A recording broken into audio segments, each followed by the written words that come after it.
There once was a man named Gold Roger who was king of the pirates. He had fame, power, and wealth beyond your wildest dreams. Before they hung him from the gallows, these were the final words he said. Our perspective is yours for the taking, but you'll have to join us first. We left everything we debated at the Yonko table. Ever since, pirates from all over the world set sail for the Grand Line, searching for the Yonko table, the table that will make their dreams come true. Yo, everyone. The Yonko table has set sail yet again on a Sunday for our One Piece manga chapter review. Now, I understand we kind of missed the last chapter, 1058. And there was a lot of stuff that happened in 1058. We might touch on some of that stuff in this chapter review for chapter 1059 because there were some hefty things that happened in the last chapter. But I feel like just as much stuff happened in 1059. It was a pretty jam-packed episode, and I'll be damned if we were going to miss two heavy chapters of One Piece. So today we're on chapter 1059, the matter involving Captain Koby. That is the title of the chapter. And with me to deep dive the manga chapter review is fellow Yonko Grandmaster Hoob. Grandmaster, One Piece 1059, are you about it? Sure. I'm here. Sure. Okay, fine. Go ahead. Go ahead, what? Are you saying this is mid? No, why do you always assume I think something's mid? Because I don't know. You have this energy about you. You give off this chakra, this ryatsu, this spiritual pressure, this ki. It's good. It's here. I'm here to talk about it. If I didn't want to talk about it, I wouldn't be here. But I'm here. But you're here. That's what matters. But yeah, we're going to be deep diving the chapter today. And as we always say on every chapter review, everyone, we always support the official release of One Piece. And be sure to check out the link to vizmedia.com in the description down below so you can read the chapter yourself for free. But let's get into it. So chapter 1059, we open up with a cover story. It's volume 18 of the Germa 66's Emotionless Excursion. Do you know what's going on in this? I know Caesar Clown's involved, and I know Big Mom's kids are at each other's throats, I think. I mean, here's Katakuri and Oven kind of duking it out. No, I don't. Are they? Is that? Oh, I guess that is them fighting. I thought. Who'd you thought it was? I thought it was Katakuri accidentally hitting Oven. Oh, maybe it's accidentally. Maybe no, accidentally. Oh yeah, because it's hallucination gas. Yes, that is what's going on. Oh, okay, and they're not fighting each other. So that smoke in there is from Caesar Clown. He's the one that's doing this. Yes. Caesar is with Germa 66, right? Because they all love science. They all love science. I don't know what. Big Mom's children trying to get revenge against the Germa 66. This is my problem with these cover stories. I tend to forget them as time goes on because sometimes you're waiting weeks, months in between like the next phase in these chapter covers. I feel like once it's in a volume and you can read it back to back, it'll maybe stick in my mind a lot easier. Right now it's just kind of like, all right, I know we're on Big Mom's island. I know Germa's involved. I know Caesar's there. But I mean, it might not be anything. It might just literally be them. It might not fold back into the bigger picture. And that's how I always view these cover stories until they do. So that is true. Sometimes they don't really amount to anything. It's just silliness for the sake of silliness. And let's just also let you know the world is bigger than what's going on in the actual chapter. Right. There's the characters that we left maybe 1 or 2 or 3 arcs ago. They're still moving around. They're still making waves in their own way. Right. But hey, let's get into the chapter itself. So right now we're on the island, or I'm sorry, not the island. It's Sphinx, right? Sphinx, the New World. Is that the name of the ship or the island that they're near? They're saying it's near in Whitebeard's hometown. Sphinx is the island, right? Yeah, I guess.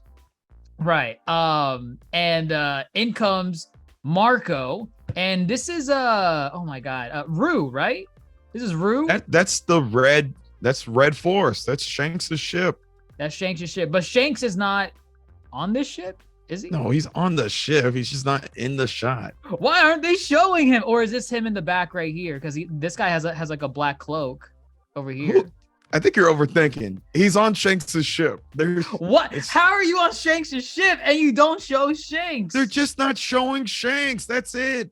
It's because it's too heavy. It's too heavy-handed. No, they're just not showing him. It's that simple. I mean, you don't see Yasop. Yasop is a side. No, don't compare him to Shanks. I'm just saying it's okay that you don't see him, but he's there. He's on Shanks' ship. Oh boy. It's not that deep. Don't think that deep.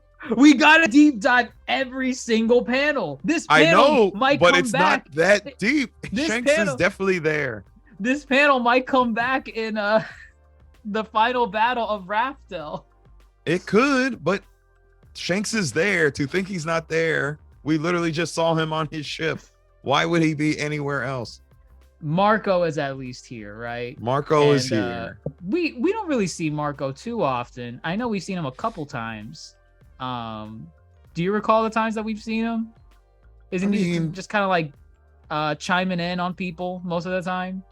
Well, he's just catching a ride here. I mean, he was part of their allied forces against Kaido and them. Oh, he was. Oh, that's right. Oh my gosh, you forgot? I'm telling you, Wano is such a blur to me, except for like major portions. Like, you know, obviously Gear 5, Luffy versus Kaido, Law and Kid versus Big Mom. Stuff like that, like I remember, but Wano was so long. Yes, everybody was here. Okay, so Marco was here. Marco was friends with, I think, Nico, the cat viper, I think. Oh, the big cat character. Yeah, he recruited Marco. Okay, got it. All right. Yeah, that makes sense. I was wondering, like, yeah, why is Marco here? Oh yeah, okay. Now don't forget, Marco's part of the crew. He is part of the crew. All right. We kind of get like a little bit of a mini flashback with Yamato and Luffy, and Yamato's basically telling Luffy, "Hey, I'm gonna stick by with Momo on Wano. I'm not going out with you guys." Again, just more or less reaffirming what we knew from the last couple chapters. Yamato ain't coming with us. Yamato's staying behind. I mean, we got more rhyme to the reason, you know. Right. They admit without that big hockey force, they would have probably lost to Green Bull. Right, exactly. And I mean, it makes sense because, you know, you have Kaido as an emperor, and I mean, you can't get close to the island because it's Kaido. Kaido's the king of Wano. But now that that's gone, now there's like a power vacuum in a way, or not necessarily a power vacuum, but like there's not a force to stop someone like Green Bull from just walking up to the island and say, "Hey, what's up?" And so it makes sense for Yamato to stay behind and be like, all right, I'll help our boy Momo and, you know, defend the island from any would-be invaders. Is this the first time Luffy has seen Marco since Marineford? Did you read? Because that's literally what they said.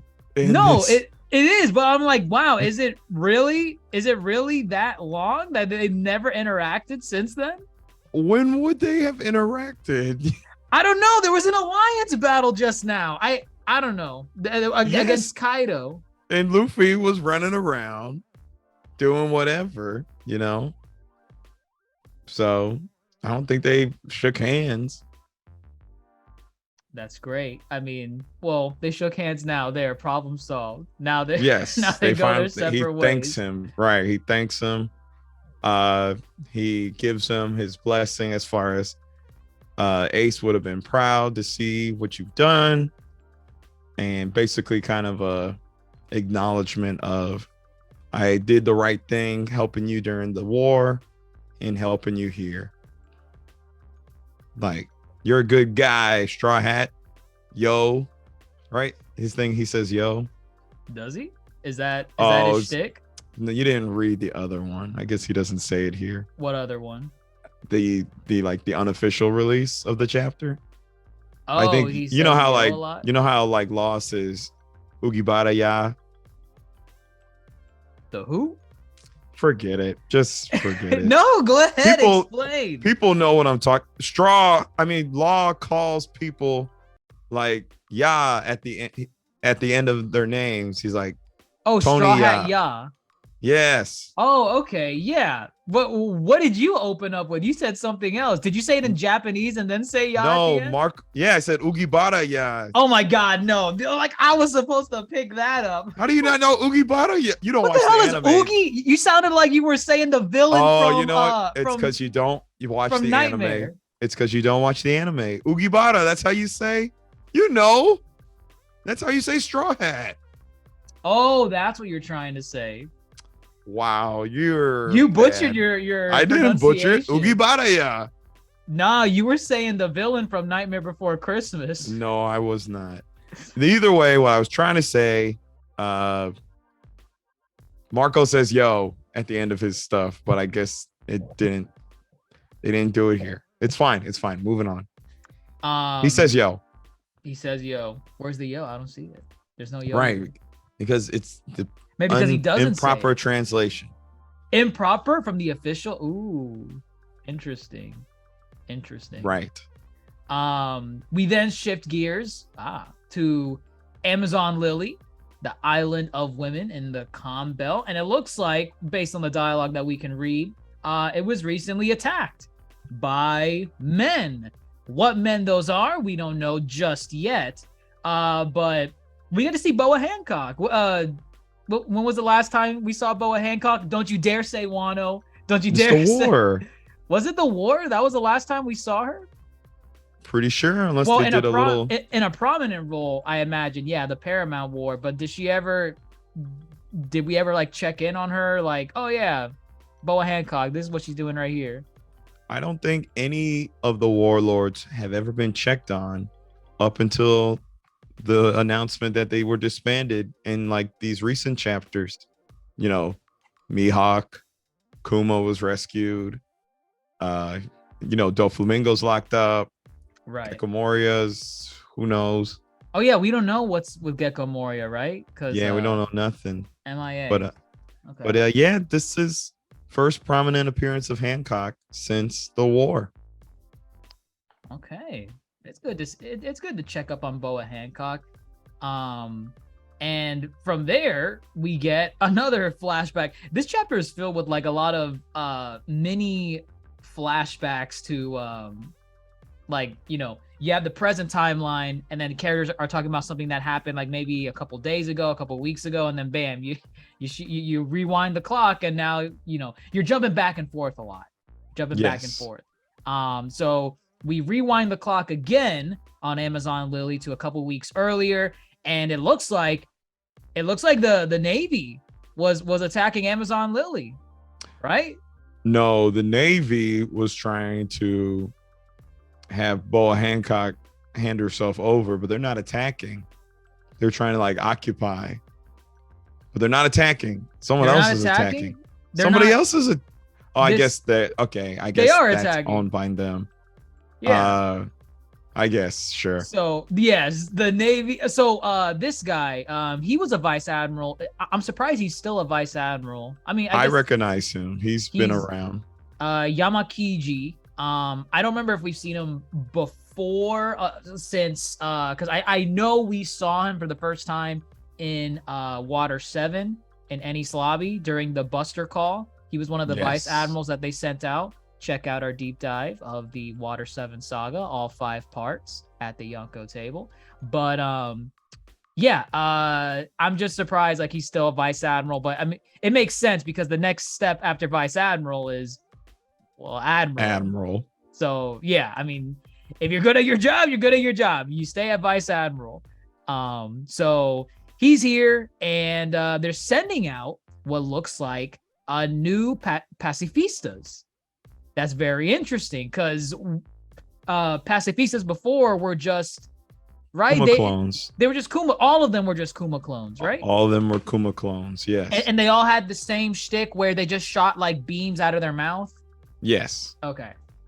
When was the last time we saw a pacifista? Like the Navy sending them out? That was like the one I recall, and it could be more beyond this, but the last time I recall was literally post time skip on Sabati Archipelago. Yeah, that was it.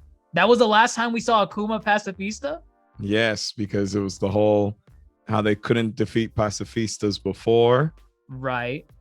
Or it took all their efforts to defeat one of them, and now Luffy, Sanji, and Zoro could take on one by themselves with no problem. Okay, so they were considered obsolete in a way. At least the Kuma ones. Right. So. Right. So there's clearly new models going on here. You get a silhouette on this right here. So they're not these big, giant, intimidating Kuma models. They kind of look like children in a way. And this one right here, I think we get more insight later on in the chapter, but I think Oda is trying to give some hints as to what models these pacifistas are supposed to be representing. Because I mean, this face right here, we'll get into it as the chapter goes on, but I noticed a lot of these pacifistas had like wings and like little flames on their backs. I don't any thoughts on what that might be, or too vague or too soon to really put a they tell us who this one's modeled after. I have a theory about the other one that shows up. Okay. I mean, not really a theory, but it's weird. I'm not sure what they're going for here. But I don't know. It was needed because the Kuma models were obsolete. No, I mean, just if we keep going, you'll see. I don't know what they're going for, I'll say. Okay. So in the midst of all this, because the warlords have been disbanded. That's why the Navy's coming after them, and that's why they're coming after specifically BOA Hancock. But the wild card that's thrown in here is our boy, our your favorite, the iconic laugh, Blackbeard, Marshall D. Teach. And your favorite crew members. You like these two, right? I forgot. I don't even know their names. They're all ugly. Why do you consider them ugly? What is Look wrong at them. What? She's fine. She just has a nose like Usopp. No, they're all ugly.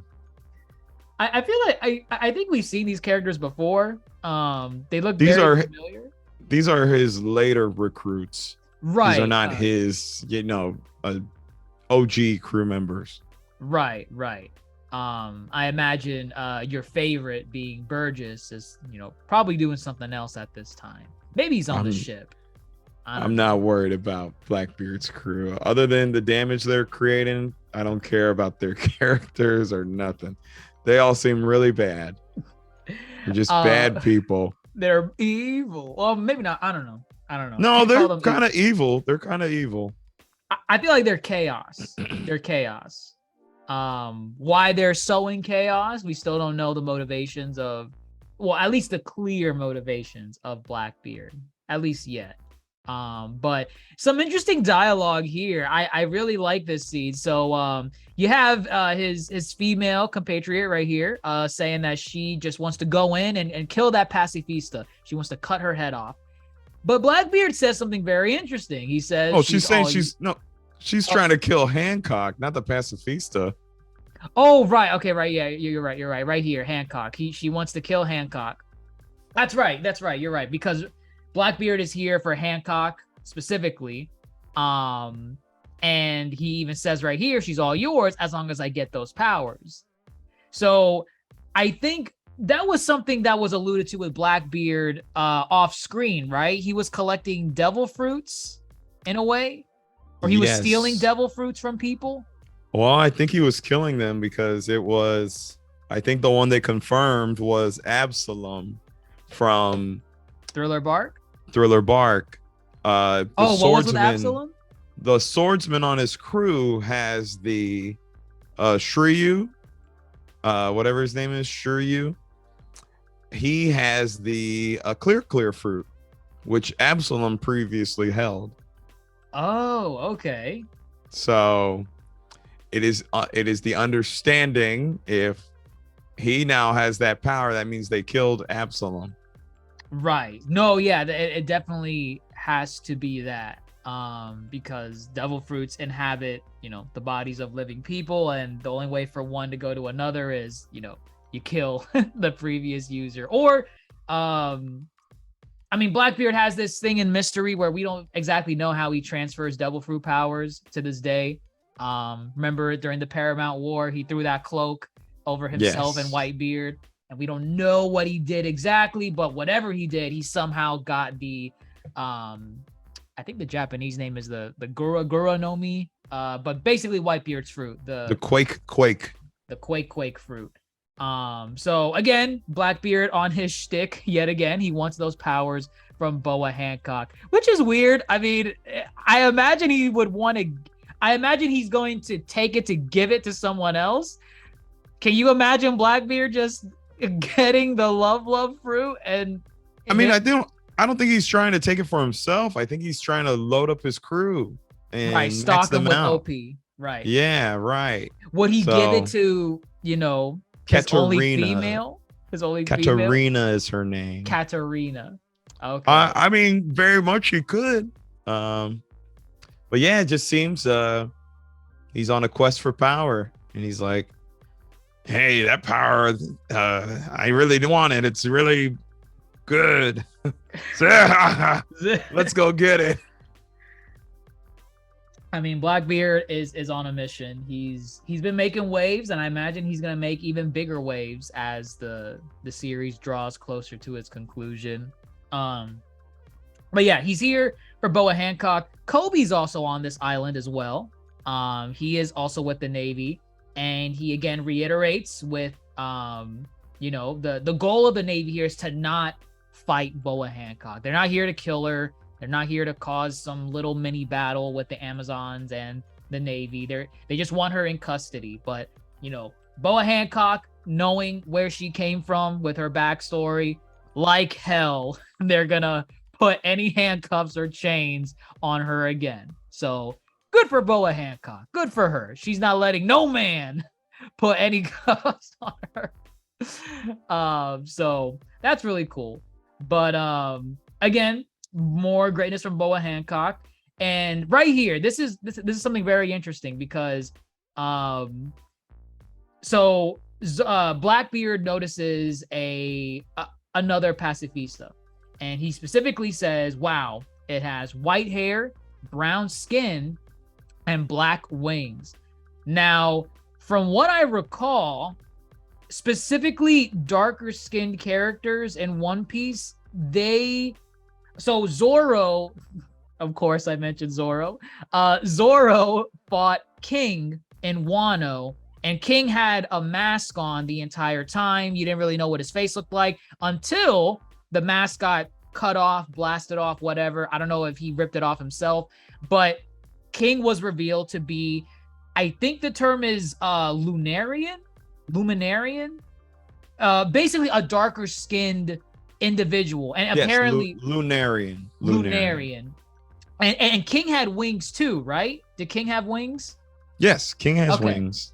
Okay, so that's very interesting because from what I know, King was the first person to be revealed to be of Lunarian descent. I don't recall ever seeing any mention of Lunarians before. Nope. He's the first. He's the first. Okay. So darker skinned characters are appearing as pacifistas, and they seem to have a connection amongst each other. You have darker skin, wings, and the flames on their back. We saw it earlier with the female child Lunarian pacifista, and now we're seeing it with this one that Blackbeard is fighting. And this kid is apparently very powerful. Now, there's a lot of theories as to who this kid could be, because as it's revealed later in the chapter, we're not there yet, but the female child that was a pacifista looked like a younger version of BOA Hancock. What that exactly means, we don't know. But if the pacifistas right now are being modeled after people, which from what we know they've always been, starting with Kuma, there's a lot of questions as to who this pacifista is modeled after. I'll be honest, it kind of looks like Mihawk. It looks like Mihawk because, Mihawk has slicked back hair. This guy has slicked back hair. There's the eyes right here. There's only, from what I recall, there's only 2 characters in the entire mythos that has these type of eyes. The rings, the multiple rings in the eyes. The first one is Mihawk, eyes like a hawk. And I think the only other character that has those type of eyes is Im-sama, who is the figure in Shadow, the king that the Gorosei report to, the one that we got like maybe 1 or 2 scenes of so far in the entire story. We've only seen his eyes, that character's eyes, and they have rings in it. I'm not saying that there's connection between Mihawk and Im-sama. I don't think there's any connection, but in terms of the eyes, I mean, there's only 2 characters in the story that have these type of eyes. I'm thinking it's Mihawk. I don't know. What do you think? What do you think is modeled after? Pretty sure it's just King, because the other pacifista has the same eyes, but BOA Hancock, that's not her regular eyes. These pacifistas, they both have the same eyes. It's King. Pretty sure it's King. You think it's King? Yes, it's King. Black wings. But why would it be King though? Why would it be BOA Hancock? Well, okay. Theory. The BOA Hancock one. Let me jump ahead just a little bit. Just a little bit to that right here. So the BOA Hancock one. Oh, it has stars in the eyes. Okay. It has stars in the eyes. Again, BOA Hancock herself doesn't have stars in her eyes, but at the same time, BOA Hancock, from what we know, is not a Lunarian. And actually, this is BOA Hancock. Yeah. So BOA Hancock does not have dark skin. She does not have white hair, but this model is clearly, shaped as her, as a child. So for this one over here to just be, this is King as a Lunarian when he's already one. I'm assuming that these pacifistas are being modeled potentially after the warlords.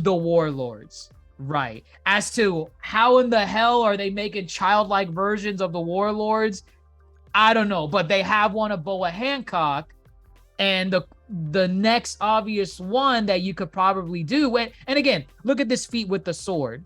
This pacifista is clearly using a sword. He cut this rock in half with ease. I feel like this is Mihawk. Again, it's the eyes. If you take out the eyes, I would be more inclined to think, maybe BOA Hancock. I'm sorry, maybe King.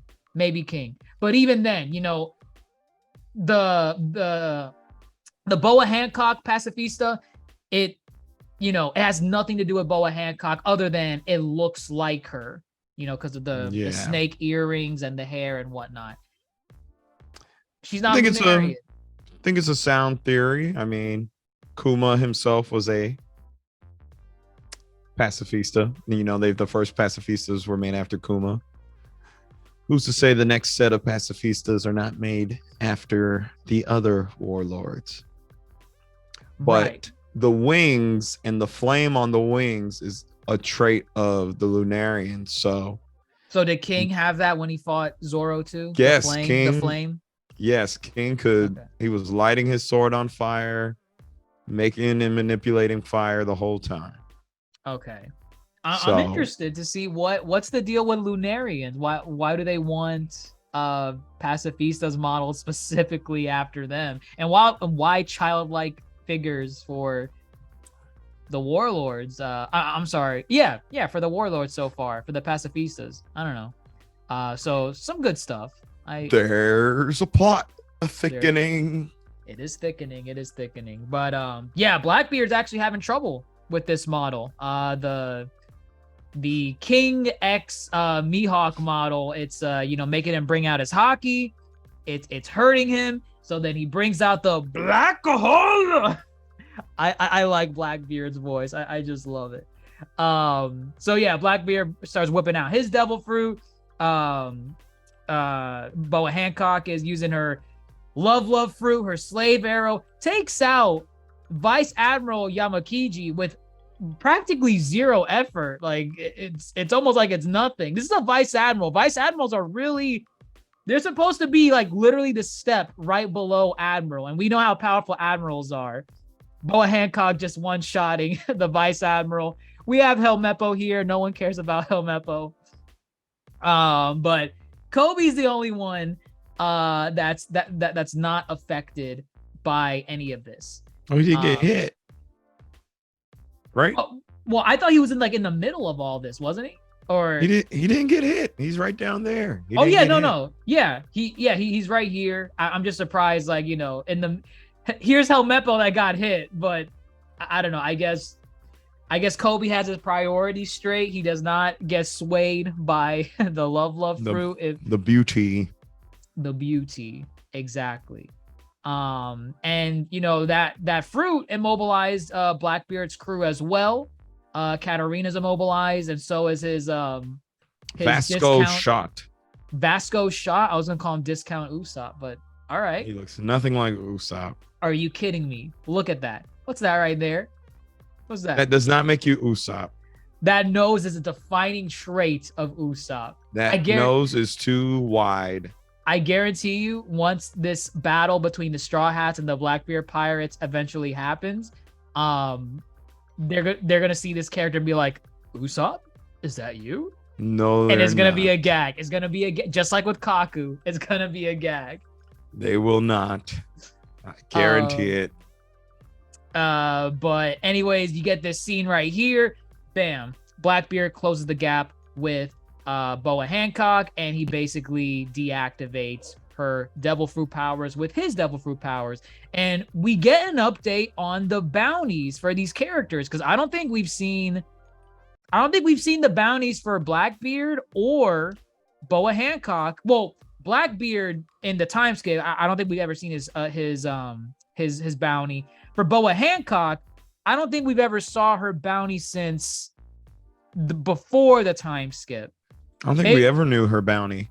Or maybe we never knew it. That actually makes a little bit more sense, because now that I think about it, I don't think we really know any of the bounties for the previous warlords unless Luffy fought them directly and they straight up told us. So, your Crocodile, your Gecko Moria. I think they did it with Doflamingo. I don't remember his bounty off the top of my head, but I feel like they did tell us at some point. But yeah, BOA Hancock. We don't know BOA Hancocks. We don't know Mihawks either. Well, we know what it is now, Mihawks. But from before, all this stuff going on, we didn't know what his bounty was. But 1.659 billion bounties. Is that impressive? Is that good?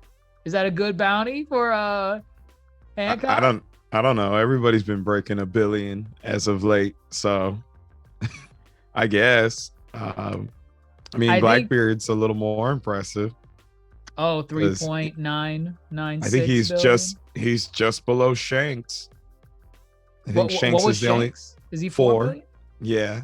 Oh, okay. Pretty sure, Shanks should be 4. So, that's the thing about these warlords, is that when we meet them, we don't really know what they were doing before they were warlords and why their bounties are the way they are, So we just have to assume BOA Hancock has that bounty for a reason. As far as, whatever crime she might have committed prior. Well, so for some of these, for example, because there's always been that argument of like, why was Blackbeard? No, I'm sorry, not Blackbeard. Crocodile. Why was Crocodile's bounty only 80 million when Crocodile is considered one of the more powerful characters in One Piece? Putting the whole water thing aside, or the sweat scenario, or the blood one, there was always that question, and I think Oda always, defended it by saying, you can't judge a warlord's bounty by what it was at that time in the story, because when you're recruited as a warlord, your bounty is frozen at the time of your recruitment. So if anything, it's much more intimidating for Crocodile to have an 80 million bounty, because as early as 80 million, the Navy realized, put that guy under wraps. We cannot let him out. We cannot let him go running around doing whatever he's doing. Get him on our side and just, freeze his stuff. So for these bounties right here, I honestly don't like for BOA Hancock, 1.659 billion. I don't know if that was her bounty when she was recruited, and that's what it was when it was frozen. So then once she's off on the market again for, a bounty, they just unfreeze that same number, or do they take the previous number, the older number? So like maybe BOA Hancock's before was, 400 million. Right? Oh, you know what? It says right here, hers froze at 80 million as well. BOA Hancock's was 80 million. Yep, and now it's this 1.6. There you go. So yeah, that's basically what I was alluding to then. You get it frozen, and then if you leave based on your, your prowess, your powers, your intimidation, whatever, then they inflate it to an appropriate number. So BOA Hancock's no longer a warlord. She's done a lot on the Navy side. She's likely grown more powerful, and then bam, right here. Once the warlords are disbanded, 1.659 billion. That's what's up. That's cool. We're in the bills. Millions are no longer an option anymore. No. What are you? A 30 million bounty? Okay, I sleep. I sleep. So Blackbeard basically tells BOA Hancock, hey, I'm here to get your powers. And BOA Hancock says something very interesting. She says, the power is nothing without my beauty. I always thought the love fruit could just work on anyone. You could look like Alvida, like, chapter one Alvida, chapter 2 Alvida, and if you have the love fruit, it would work. But apparently, according to BOA Hancock, you also need the beauty of, what she has, or at least something close to what she has, for the love fruit to be effective.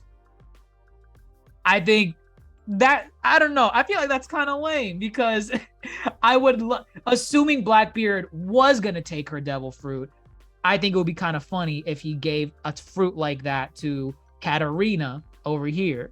And, Katarina is not the best looker in the One Piece roster, but it would be funny for her to be using a fruit like that and it actually have some effect.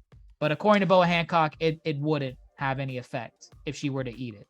Or it could mean Blackbeard will recruit someone else to his crew whose beauty could rival that of BOA Hancock. I mean, there are a couple of characters unaccounted for currently. A couple characters of what? Unaccounted for, like Vivi's unaccounted for. You think Vivi's gonna be? I mean, if it deals with beauty, yes, Katarina will not make the cut. No, obviously, but like, you think somehow Vivi could be on? I'm just saying that's the only person I know who's unaccounted for right now. Oh. And if what she says is true, that you need beauty, you're going to need someone who is not Katarina, Right. So just throwing it out there. And at this point, Blackbeard seems like he'll do anything, because currently right now, at the end of this chapter, he's not above taking people with him. He's not above it. and you know, there's a bit of a stalemate here because, you know, Blackbeard has BOA Hancock in his clutches, but again, BOA Hancock basically tells him, hey, listen, if you kill me, it's not gonna change your crewmates back to their normal selves, because, you know, some of them are petrified, like up here in the corner. So she's like, only I can undo the spell. And of course, Blackbeard is kind of he's kind of taken aback. He's like, hey, you know, if you're right, I should let you go to undo the spell, but how do I know you're not just gonna turn me to, you know, to stone, to a love stone or something? So they're basically at a stalemate, and Blackbeard right here is willing to kill her. Blackbeard is willing to kill her right here. Yes. Blackbeard does not care about his own crew and his, you know, Katarina and Vogue Shot. Is it Vogue Shot? The other one, the nose. Vasco shot. He doesn't care. He's willing to kill them. He is willing to kill them regardless. But it's not until our Dark King emerges from the shadows. Our Silver's Rayleigh. When was the last time we saw Rayleigh? You know, the last time we seen Rayleigh. The last time I remember him was in a flashback in Dressrosa. Yes, correct. That Was is the it- last time was it actually in the present Dressrosa? day. I mean, yeah, because they talked about how he came up with the idea of Gear 4. Real quick, before you get into Rayleigh, you need to mention the Rocky Port incident. Because Go ahead. you have- Rocky Port. Go ahead. Well, I didn't even I had to look up what Rocky Port was because I was unaware, but Blackbeard is acknowledging Koby. You know, Koby the hero. Koby the hero, and I guess Koby inadvertently helped Blackbeard take over that island where the Rocky Port incident happened. So refresh my memory. What was the Rocky Port incident? Honestly, they haven't really gone into great detail. Law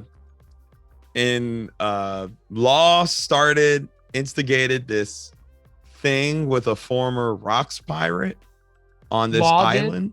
Law did, yeah. And when was this? This was before. This is in the time skip. Like in the 2 years. Oh, during the time skip? In the 2 years, yes. Okay. And this is where Koby, basically, Law instigated a battle between Blackbeard and this former rocks pirate Ochoku. Okay. And in that, I guess, you know, Koby helped him defeat Ochoku. That's what it says. And they were able to topple. They had a temporary alliance and toppled this dude. Wang Zi? No, that's the name of the island, I believe. Wait, it says, but he says right here, thanks to you, I was able to topple Wang Zi, as if that's like a person. Oh, maybe that's his name. No, his name is Ochaku. I'm looking at it right here. I don't know who Wang Zi is, but Okay. they had a temporary alliance years ago. That is interesting. Do you think that's where Koby got the hero title? That is where he got the hero title. So when they were fighting, Koby protected a lot of the citizens, and that's how he got the hero title. Oh, okay. So, okay. Yeah. That just is interesting. throwing that out there, but yes. Now back to what you were saying. Oh, Wang Zi is another name for Ochaku, I guess, because I just typed it in. Look at that. So don't he know. was a Rocks Pirates. He was a Rocks pirate, yes, a former Rocks pirate. And so that made Blackbeard the king of, or at least the boss of Pirate Island. Oh, Wang Zi is the Chinese name for Ochaku because he's named after an actual Chinese pirate. Right. So there you go. That's pretty cool. Yes. What were you saying? About what, Rayleigh? Oh, I was okay. Rayleigh. God, geez. Because this situation looks terrible. And here comes Rayleigh. Out of Of nowhere. all people. Out of nowhere. Out of nowhere. Like, I'm just kind of mouth dropped because yeah, Rayleigh, he can fix this situation. It's Rayleigh. Like out of all the people to show up, this is I would be happy to see Rayleigh. I would be good seeing Rayleigh. But this chapter as a whole feels like a lot of pieces are coming together now. A lot of pieces you didn't realize were even connected in the slightest. And here's Rayleigh, the Dark King. Here he is in all his glory. No longer secluded to flashbacks. I feel like we maybe gotten a couple panels with Rayleigh before. Just random little things like he might say, "Oh wow, Luffy got an update in his bounty. Good job, Luffy," and then that's it. That's probably the most we've gotten. But now he's here and he's making a stand. He basically came here to act as a mediator. He wants to say like, "Hey, BOA, listen, I know we're kind of at a standstill right here, but undo your petrification, and I'll make sure that Blackbeard leaves the island." And it turns out, Blackbeard actually did leave. I don't know. Blackbeard always seems like the most unreasonable person out of like all the antagonists of One Piece. There's other ones like Akainu, but he's hardly ever interacting with the other pirates or the other characters. Blackbeard always seems the most unreasonable, but somehow he left. He did leave, and then look at his face. It's Rayleigh. Oh, he's terrified. He's look at him. Absolutely terrified, right? And then look at Rayleigh. He says, "Whitebeard's cabin boy." Whitebeard. Oh, that's right. Oh, wow. I didn't even notice that. The disrespect. Rayleigh said, "Let me remind you who you are. You are Whitebeard's cabin boy. Okay? I've never liked you anyway." Like, my God, man. He basically said, "If you want some, get some. I'm here." Okay? But that is, I like the Giga Chad energy that Rayleigh is giving here, because he gives some insight on the very next page, because they're still on Amazon Lily, Rayleigh and the rest of them. And I'm surprised BOA Hancock actually let them stay around, Rayleigh being a man and all, but I think he's the exception, like Rayleigh is a Chad. If there's any man besides Luffy that's invited to the island, it's Rayleigh. But Luffy. Oh, I'm sorry. Yeah. I meant to say Luffy. Luffy for sure is allowed back. But he says something very interesting here. He says, "Well, quite frankly, it was only the particulars of the situation that made it possible to save her being BOA Hancock. At my age, I couldn't have possibly won in a head-to-head fight against Blackbeard." So this previous panel here, despite Blackbeard's like, oh my God, I think I pooed a little in my pants. And Rayleigh's coming in here saying, "Yo, man, I will destroy you. You better put down this woman and leave." Blackbeard, according to Rayleigh, could have taken him on. But Blackbeard, name alone, Blackbeard said, "I don't even want to try it." It's the title, it's the name, the status. It goes back to something like Whitebeard. Whitebeard was on like death's door, like towards the end of his reign in One Piece. But again, that name carries weight. You were the former rival of the King of the Pirates. You're the closest man to the One Piece.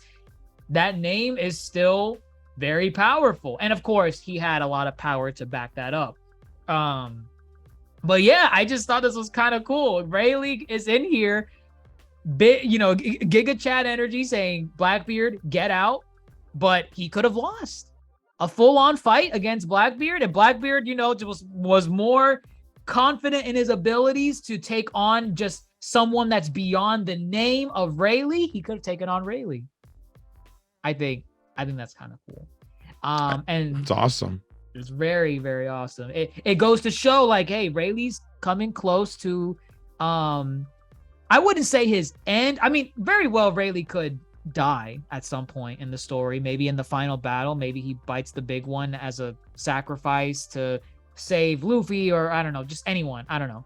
But I don't know. Like, it's a sign to show he can no longer do what he potentially could do in like Saboti Archipelago. Because I'm sure you remember the scene where he drew his sword and literally went 1v1 against Borsalino. Kizaru. Yes. Exactly. So that's a big deal. Borsalino's an admiral. He's clearly one of the more powerful admirals, I imagine. That's you could go at the speed of light, and Rayleigh's 1v1'd him. Right. Yet he's saying, dude, I did that with Kizaru. I don't know if I could do that with Blackbeard. That's kind of well, I mean, Blackbeard's got 2 devil fruit powers, kind of an unfair advantage, but it is unfair. Rayleigh did he did work. He did work. He did what was needed. Blackbeard left. They kind of reminisce on, you know, the pacifista models that are replacing the warlords. We talked about this already. How one of them looked like BOA Hancock.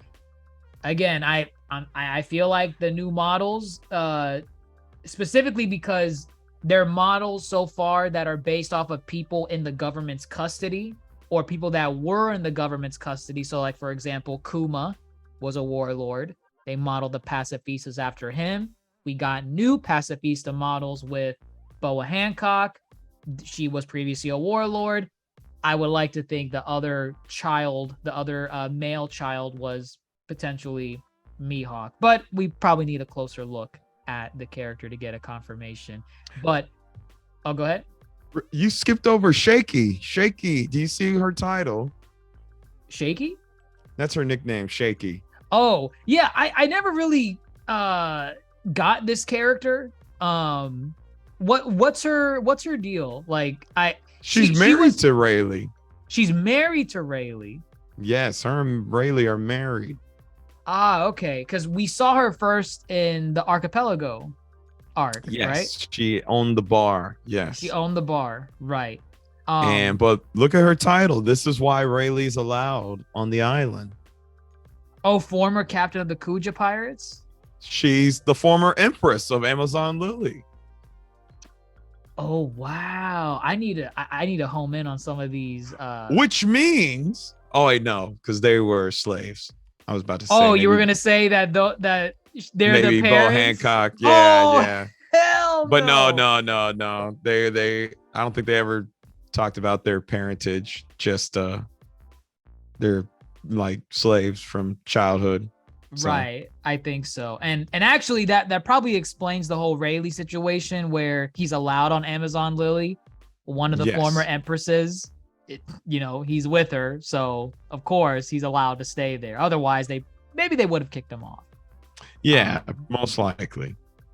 So that is interesting. I didn't notice the Empress of Amazon Lily 2 generations ago. I read the former captain of the Kuja Pirates, but that was it. So that's interesting. All right, some good stuff, some good insight into characters' backgrounds from years ago. But our last bit for the chapter is that Blackbeard did not leave empty-handed.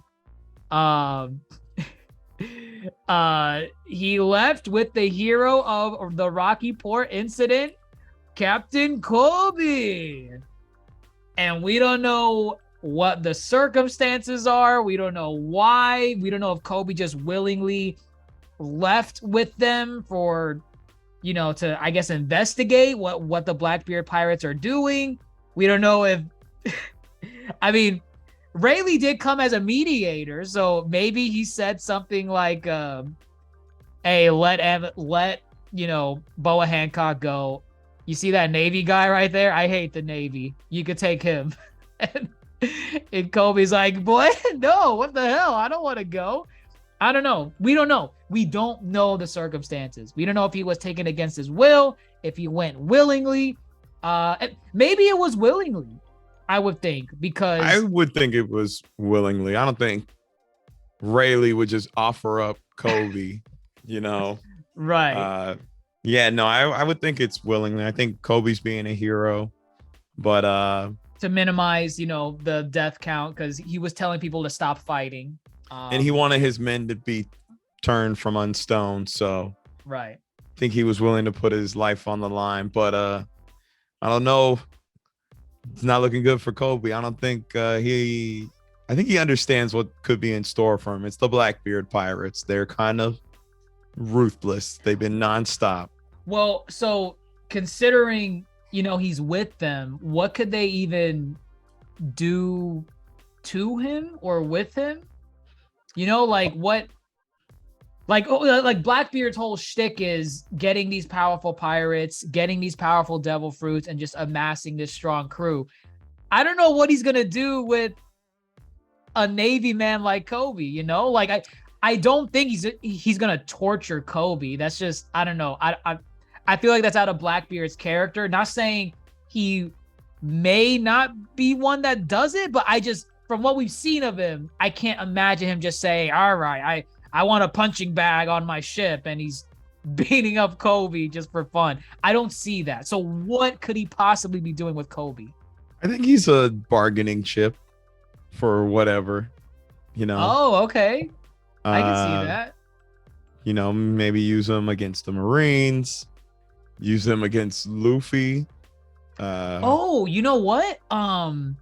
Well, Cross Guild, they're putting bounties on Marines.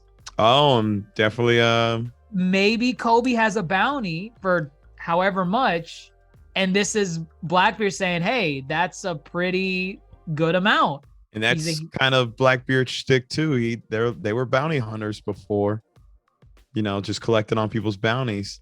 So, right. Yeah, I remember he was hunting down Luffy for a bit, saying like, oh, wow, 300 million, let's get him. Well, yeah. And then, he also turned in Ace and used that to, get warlord status. Right. So Blackbeard definitely understands there is a game, and he will manipulate it in his favor whenever he sees fit. So very true. Very things aren't looking good for Koby. Things are looking good for Koby. I mean, at least he'll just be used as like a bargaining chip, but we hope so. We don't know.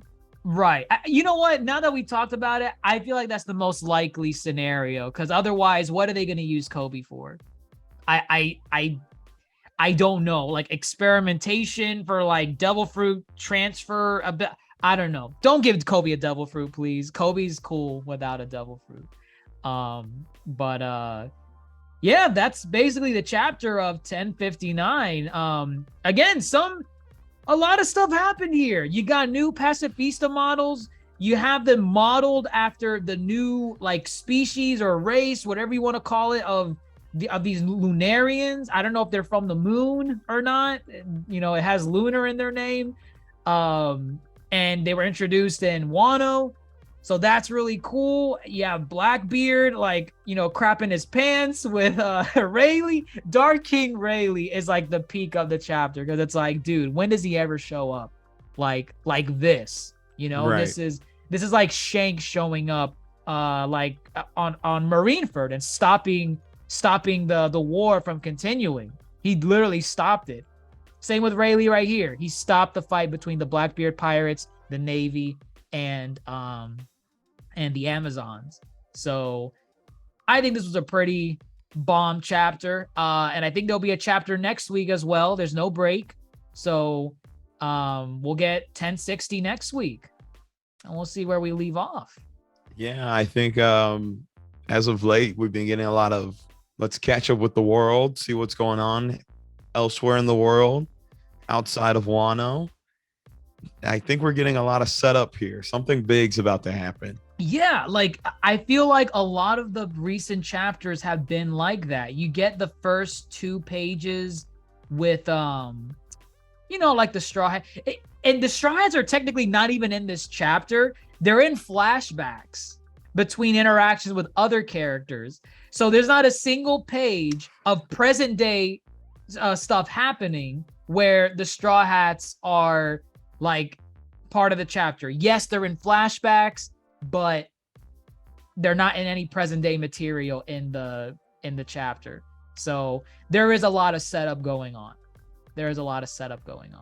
Yeah, I think we're about to be paid off. And again, this chapter shows that a lot of people who have been sitting on the sidelines for a while, everyone's gonna have to come to play. Whatever the end game is, you're gonna have to play. Rayleigh's gonna have to play. Hancock's gonna have to play.